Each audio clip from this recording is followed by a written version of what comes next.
Hello, and welcome to Extreme Files. My name is Pravja, and thank you for joining me today in another exploration of Extremophiles. Today is going to be a special discussion as today we're going to be able to speak with an actual Extremophile. Welcome, Deinococcus Radiodurans. Thank you for bringing me on. You can call me by my other name, Conan the Bacterium. Thanks for coming on, Conan. Let's get right into it. Could you introduce yourself for those at home who don't know anything about you? Yeah, for sure. For those of you who don't know anything about me, I'm a gram-positive bacteria with a high resistance to ionizing radiation, and I can withstand up to 15 kilorads of acute irradiation doses. In comparison to other organisms such as humans, exposure at these levels cause massive damage to genomic DNA, and in comparison to you humans, it is much greater than the lethal amount. I'm able to survive in almost any climate and extreme cold as well. And that's why I fall into the category of a extremophile. That's amazing, but how are you able to survive in such extreme conditions?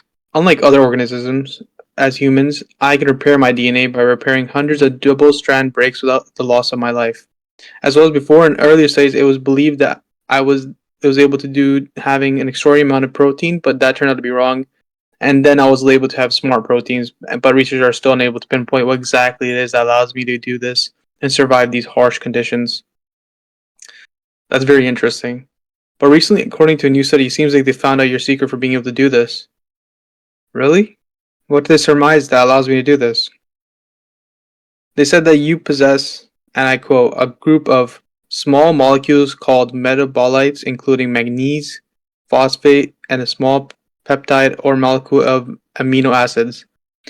Together, this powerful trilogy is more effective in protecting against radiation than manganese combined with just one of the other components, according to a new study published Monday in the Proceedings of the National Academy of Sciences. Is there anything else that makes me unique compared to others? That can't be it. Yeah, it could also be due to several other factors, such as your unique cell wall, genome composition, as well as an awesome antioxidant defense system with unique global regulatory factors and polar liptoids, which help not directly with resistance but maintaining the ion impermeability of the cell membrane. You're right.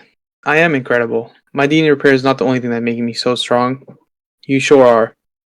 But now we can move on to my next question that I have for you. As you are known as the most radiant, resilient life form, as stated in the Guinness World Records, doing such thing as surviving outside of the International Space Station for 3 years, withstanding even acid, cold, and dehydration, and the lack of for need of oxygen, do you prefer these extreme environments, or are you able to survive in these conditions put upon you?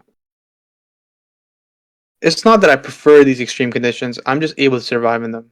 I can be found almost anywhere if you look. Expired foods like spam have been found in stinkier places like elephant poop.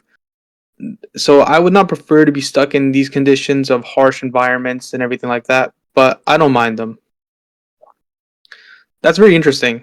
Do you think your ability to survive in these extreme conditions could expand to exploration beyond Earth or in any other way? Most definitely.